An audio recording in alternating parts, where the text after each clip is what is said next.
सबसे बड़ी मुसीबत तो ये है कि अभी तक हम अपने मिसकॉन्सेप्ट्स के साथ ही चल रहे हैं। जहाँ कर्म के खाते थे, व्यवहार थे, उन सबको तो हम छोड़ आए। किस लिए छोड़ आए भाई? शांति के लिए। कहाँ भागोगे शांति के लिए तुम? पेड़ अमंगल, नदी अमंगल, घर अमंगल, घर वाले अमंगल, सारा गांव अमंगल। अमंगल मन में था, पता ही नहीं था। हरकत हम अपनी छोड़ते नहीं और ब्लेम हम दूसरों को करके बड़े खुश हो जाते हैं, जबकि कोई ब्लेम करने लायक है ही नहीं। सब कुछ सही है, सब सही है, पर मुझे प्यार लेना नहीं आता, मुझे बरतना नहीं आता।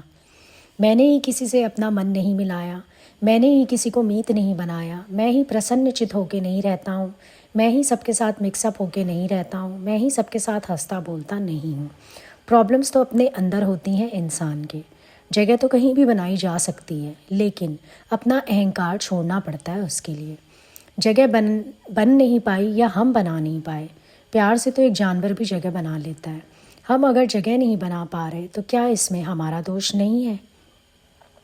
क्या मेरे स्वभाव ने किसी के दिल में जगह ही नहीं बनाने दी मुझे? दादा भगवान बोलते थे, अगर मैं सबको प्यार कर सकता हूँ तो तुम क्यों नहीं कर सकते? तुमने तो एक निश्चय किया हुआ है बस कि दूसरों के स्वभाव में फॉल्ट है, जबकि स्वभाव तेरे अपने गलत हैं। पर चिंतन सारा दिन अगर करे कोई, वो ऐसे ही पागल हो जाएगा, वो खुश तो हो नहीं सकता। तुमने मन भगवान में रखना था या दूसरों में रखना था? शायद अपना एम भूल गए, कॉन्सेप्ट्स भूल गए, तो तुम्हारे दुख का कारण तो यही चीज़ें बनी हुई हैं। ज़रा सा विचार करके देखो कि तुम किसके लिए आए, किसके लिए बैठे हो। कहेंगे हम गुरु के लिए बैठे हैं। गुरु तो बैठा ही है, फिर तेरा मन औरों में क्यों जा रहा है भाई? तेरा दिमाग दूसरों में क्यों लगा हुआ है? तेरे अंदर व्यर्थ का शोर क्यों है? कभी पूछा अपने आप से? तुम्हें तो सब में सखा भाव होना चाहिए, प्रेम का भाव होना चाहिए, क्योंकि सबके भीतर मेरा प्रीतम ही तो बैठा है। राधा रानी हमें क्यों प्रिय लगती हैं? क्योंकि उसके घट में कृष्ण बैठे हैं और कृष्ण के घट में वो बैठी हुई हैं। राधा जी की तो कोई ऐसी लीला भी नहीं है जिनको याद करके हम सिमरन करें, लेकिन फिर भी हमें वो प्यारी लगती हैं, क्योंकि हमारा जो प्यारा है, हमारा कृष्ण, हमारा परमात्मा उसके हृदय में है और वो मेरे प्यारे के हृदय में है। अगर हम इस तरह से भी चलें तो जितने भी लोग मेरे इर्द गिर्द हैं, सबके भीतर कौन बैठा है तो आखिर मेरा प्यारा ही, मेरा परमात्मा। सबके अंदर मेरे गुरु का ही वास है, मेरे प्रीतम का ही वास है, वही बैठे हैं ना सबके घट में। तो सब इज्जत के, प्रेम के पात्र हैं। एक क्षण को भी उदास होने की, परेशान होने की गुंजाइश है ही नहीं। इतने अच्छे भावों में, विचारों में हम पल रहे हैं, इतना अच्छा साथ हमें मिला है, फिर हमारे पास ना खुश होने की बात कहाँ से आती है, सिवाय अपने मन के। सिर्फ एक अपना मन है जो तुम्हें नाखुश किए ही रहता है, क्योंकि सारा समय चाहते हो अपनी मर्जी चलाना, सबसे उम्मीद रखते हो कि वो तुम्हारे अकॉर्डिंग चलें। बस इसी दुख में ही तुम दुखी होते रहते हो। ज्ञानी सब कुछ बड़े प्यार से स्वीकार करके बैठा है, उसके पास दुख का कोई कारण है ही नहीं। तुम्हारे पास सारा दिन दुख के कारण है, क्योंकि उम्मीद इतनी है तुम्हें, इच्छाएं इतनी हैं तुम्हारी कि सबके कर्म स्वभाव में तुम्हारा मन भी इतना जाता है कि ये ऐसे क्यों कर रहा है, वो वैसे क्यों कर रहा है, ये ऐसे क्यों नहीं चल रहा है, वो वैसे क्यों नहीं चल रहा है। मैंने कहा ऐसे करो तो ऐसे ही करो, मैंने कहा ऐसे मत करो तो ऐसे मत करो। तुम्हारे अंदर तो व्यर्थ की विक्षेपताएं हैं। बिना मतलब के चाचा चौधरी बने हुए तुम ज़बरदस्ती का कोई सुधारक बन बैठे तो उसका कोई क्या कर सकता है? तुम्हें जो अच्छा लग रहा है तुम करो, उसको जो अच्छा लग रहा है वो करे, काम ख़त्म। मुक्त होने के लिए मुक्त छोड़ना पड़ता है सबको।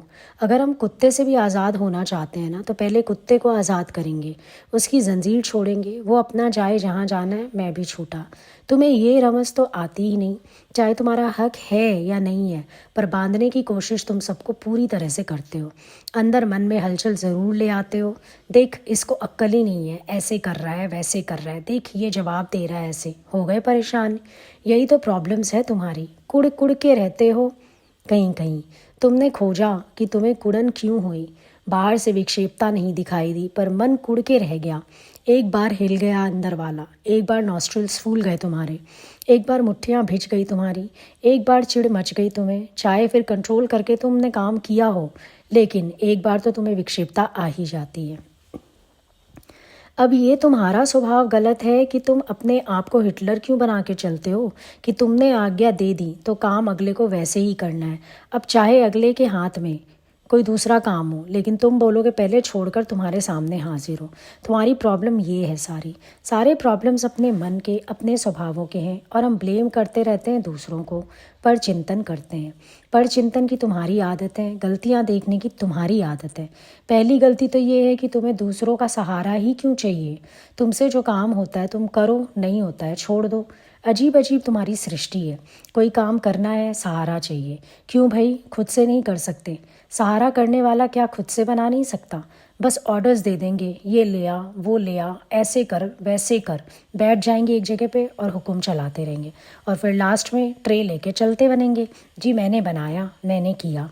तुम अगर एक एक काम भी जिम्मेदारी से करके चलो ना, तो दूसरे भी विक्षेपता में ना आए। हर काम में हेल्प चाहिए तुम्हें, बस हुक्म चलाने की आदत होती है किसी किसी की, क्योंकि मेंटालिटी इतनी गलत है, काम करने का ढंग गलत है, विक्षेपता तो फिर आएगी ही आएगी। एक व्यक्ति ने एक काम किया, उसने पूरा कर लिया, और एक व्यक्ति बस हुक्म चला के चलता बना, उसने अपना काम करा लिया। इतना गलत स्वभाव, जिसकी वजह से दूसरों में विक्षेपता आती है। तुम एक काम को आधा अधूरा करके दूसरों पे रख गए, ये क्या तरीका हुआ? हमारे पास अगर ऐसी मिस्टेक्स होंगी तो हम ना खुद प्रेम में रह पाएंगे, ना दूसरों को जीने देंगे। तुम्हारे हिसाब से कोई क्यों काम करेगा भाई? छोटी छोटी बातें हैं, लेकिन जब तक हम ध्यान नहीं देंगे तो हम बाहर निकलेंगे भी नहीं इन स्वभावों से।